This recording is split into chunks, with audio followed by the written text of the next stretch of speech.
നസ്കർ Kottayam medical കോളേജിൽ മകൾ നവമിയുടെ ചികിത്സയ്ക്കെത്തിയതായിരുന്നു തലയോലപ്പറമ്പ് സ്വദേശി വിശ്രുതനും ബിന്ദുവും. ഒപ്പം മകൻ നവനീതുമുണ്ട്. നിർമ്മാണ തൊഴിലൊക്കെ ചെയ്ത് ജീവിക്കുന്ന വിശ്രുതൻ്റെ കുടുംബത്തിലേക്കാണ് ആ മഹാദുരന്തം ഓടിയെത്തിയത്. ആശുപത്രിയിൽ കിടക്കയിൽ കഴിയുന്ന മകളോടെ ഞാൻ ശുചിമുറിയിൽ പോയിട്ട് വരാം എന്ന് പറഞ്ഞ് പോയതാണ് ബിന്ദു.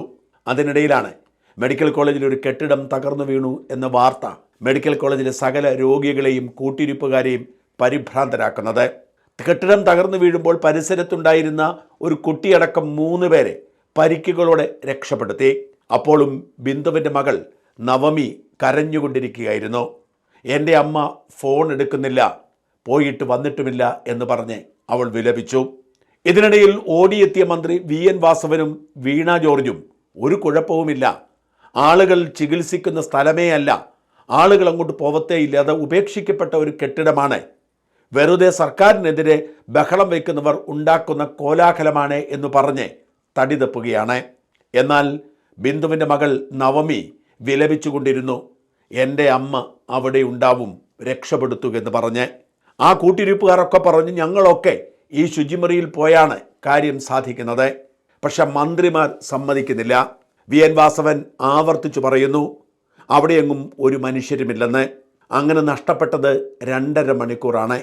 അതിനുശേഷം നാട്ടുകാരുടെ സമ്മർദ്ദത്തിന് വഴങ്ങി JCB കൊണ്ടുവന്ന് അവിടുത്തെ മാലിന്യങ്ങൾ നീക്കം ചെയ്യുമ്പോൾ ബിന്ദുവിൻ്റെ മരവിച്ച ശരീരം കണ്ടെത്തി. ശുചിമുറിയിലേക്ക് പോയ ബിന്ദുവിൻ്റെ മുകളിലേക്കായിരുന്നു മെഡിക്കൽ കോളേജിലെ ആ പഴയ കെട്ടിടം ഇടിഞ്ഞു വീണത്. ഈ ദുരന്തമുണ്ടാകുമ്പോൾ 3-4 കിലോമീറ്റർ അപ്പുറം തെള്ളകത്ത് മുഖ്യമന്ത്രി പിണറായി വിജയനും സകല മന്ത്രിമാരും ചീഫ് സെക്രട്ടറിയും ഉന്നത ഉദ്യോഗസ്ഥന്മാരും 4 ജില്ലാ കളക്ടർമാരും യോഗം ചേരുകയാണ്. മുഖ്യമന്ത്രി വിജയൻ എതിലെയെല്ലാം പോകുന്നുവോ അവിടെയെല്ലാം ദുരന്തം പതിവാണെന്ന് സോഷ്യൽ മീഡിയ പറയുന്നത് അന്വർത്ഥമാക്കിക്കൊണ്ട് മുഖ്യമന്ത്രി കോട്ടയത്ത് യോഗത്തിനിരുന്നപ്പോൾ തന്നെ മെഡിക്കൽ കോളേജ് കെട്ടിടം ഇടിഞ്ഞു വീണു. ഇങ്ങനെയൊരു ദുരന്തമുണ്ടായപ്പോൾ യോഗം നിർത്തിവെച്ചിട്ട് ഓടിയെത്തേണ്ട ബാധ്യത മുഖ്യമന്ത്രിക്കും ഉദ്യോഗസ്ഥ വൃന്ദത്തിനുമുണ്ട്. കോട്ടയം ജില്ലാ കളക്ടർ അടക്കം 4 ജില്ലാ കളക്ടർമാരും മുതിർന്ന IASകാർ എല്ലാവരും ഈ യോഗത്തിലുണ്ട്. ഇങ്ങനെയൊരു സംഭവം ഉണ്ടായി എന്നറിഞ്ഞപ്പോൾ കോട്ടയത്തെ മന്ത്രി എന്ന നിലയിൽ വാസവനെയും ആരോഗ്യമന്ത്രി എന്ന നിലയിൽ വീണയെയും വിട്ടുകൊടുത്തു എന്നല്ലാതെ അങ്ങനെയൊരു സംഭവം ഉണ്ടായി എന്ന സൂചന പോലുമില്ലാതെ യോഗം തുടർന്നു. മുഖ്യമന്ത്രി പിണറായി വിജയൻ അപ്പോഴും തൻ്റെ ഈഗോയെ തൃപ്തിപ്പെടുത്തുന്നതിന് വേണ്ടി ഗവർണറെ കുറ്റപ്പെടുത്തിക്കൊണ്ടിരിക്കുകയായിരുന്നു. ഉന്നത ഉദ്യോഗസ്ഥർ പോലും സർക്കാരിനെതിരെ വ്യാജ കഥകൾ പടച്ചുവിടുന്നു എന്ന വാദമുയർത്തി തൻ്റെ ഈഗോയെ തൃപ്തിപ്പെടുത്താൻ ശ്രമിച്ചുകൊണ്ടിരുന്ന വിജയൻ അപ്പോഴും സമ്മതിച്ചില്ല ഇവിടെ ഒരു ദുരന്തത്തിൽ മനുഷ്യർ മരിച്ചെന്ന്. യോഗം ഒരു നിമിഷം പോലും മാറ്റിവെച്ചില്ല. അവിടെ ബിന്ദു മരിച്ചു എന്ന വാർത്ത സ്ഥിരീകരിച്ചു കഴിഞ്ഞിട്ടും മുഖ്യമന്ത്രി അത് സമ്മതിക്കാനോ അതേക്കുറിച്ച് വിശദീകരിക്കാനോ ഒരുങ്ങിയില്ല. പകരം ഗവർണറെ കാണാൻ DGP പോയപ്പോൾ അവിടെ സംഭവിച്ചതിനെക്കുറിച്ചുള്ള അതൃപ്തി ഉദ്യോഗസ്ഥരുടെ മുഖത്ത് നോക്കി വെളിപ്പെടുത്താനായിരുന്നു പിണറായിയുടെ താല്പര്യം.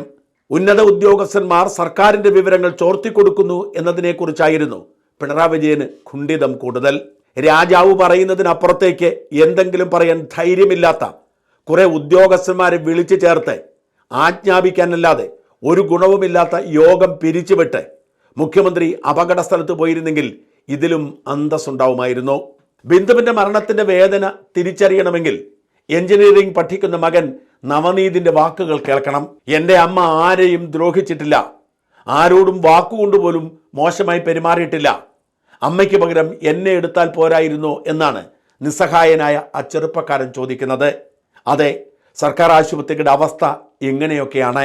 പുറമെ മോടി പിടിപ്പിക്കുന്നത് പാർട്ടിക്കാരായ കോൺട്രാക്ടർമാർക്കും അവരെ ഏൽപ്പിച്ചു കൊടുക്കുന്ന പാർട്ടി നേതാക്കൾക്കും കമ്മീഷൻ കൈപ്പറ്റാൻ വേണ്ടി മാത്രം. ചുവരിൽ പെയിന്റ് അടിച്ചുകൊണ്ട് ആശുപത്രി വികസനം പ്രഖ്യാപിക്കും. പുറത്തെ കെട്ടിടം ഏതു നിമിഷവും തകർന്നു വീഴാം. അകത്താവട്ടെ മരുന്നോ ശസ്ത്രക്രിയ ഉപകരണങ്ങളോ ഇല്ല. പാർട്ടിക്ക് വേണ്ടി ജീവൻ വരെ ബലി കൊടുക്കാൻ തയ്യാറായി നിന്ന ഒരു കുടുംബത്തിൽ പിറന്ന അഴിമതി ലവലേശം തൊട്ടുതീണ്ടിയിട്ടില്ലാത്ത മതേതരത്വത്തിൻ്റെ ഉന്നത വക്താവായ ഒരു ഡോക്ടർക്ക് സഖികെട്ട് സോഷ്യൽ മീഡിയയിൽ കുറിപ്പെഴുതേണ്ടി വന്നു. ഇതിങ്ങനെ പോയാൽ ശരിയാവില്ല എന്ന് തെളിയിക്കാൻ. അത് പൊതിഞ്ഞു വെച്ചിരുന്ന വൃത്തികേടിൻ്റെ ആദ്യത്തെ തുറന്നുവിടലായിരുന്നു.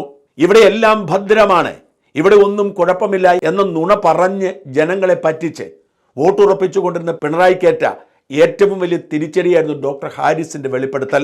അതുകൊണ്ടാണ് ഡോക്ടർ ഹാരിസിനെതിരെ പിണറായി ആയുധവുമായി ചാടിയിറങ്ങിയത്. അതിന്റെ തുടർച്ചയാണ് ചികിത്സയ്ക്ക് വേണ്ടി കാത്തു നിൽക്കുന്ന രോഗികൾക്ക് മേൽ കെട്ടിടം തന്നെ ഇടിഞ്ഞു വീഴുക, എന്നിട്ട് അങ്ങനെ ഒരു സംഭവമേ ഉണ്ടായതായി സമ്മതിക്കാതിരിക്കുക. പൊതിഞ്ഞു വെച്ചതെല്ലാം ഇപ്പോൾ പുറത്തേക്ക് വന്നുകൊണ്ടിരിക്കുന്നു. തള്ളുകൊണ്ട് മാത്രം പിടിച്ചു നിർത്താൻ കഴിയുന്നതല്ല പിണറായിയുടെ ഇമേജ് എന്ന് പാർട്ടിക്കാർക്ക് പോലും ബോധ്യമായിരിക്കുന്നു. ഇതുവരെ പൊതിഞ്ഞു വെച്ച് സുഗന്ധം പൂശി കാത്തിരുന്ന പിണറായി സർക്കാർ എന്ന ദുർഭൂതത്തിന്റെ ദുർഗന്ധം സഹിക്കാനാവാതെ ജനങ്ങൾ ഇപ്പോൾ മൂക്കുപൊത്തിക്കൊണ്ട് ഓടുന്ന കാഴ്ചയാണെങ്ങും.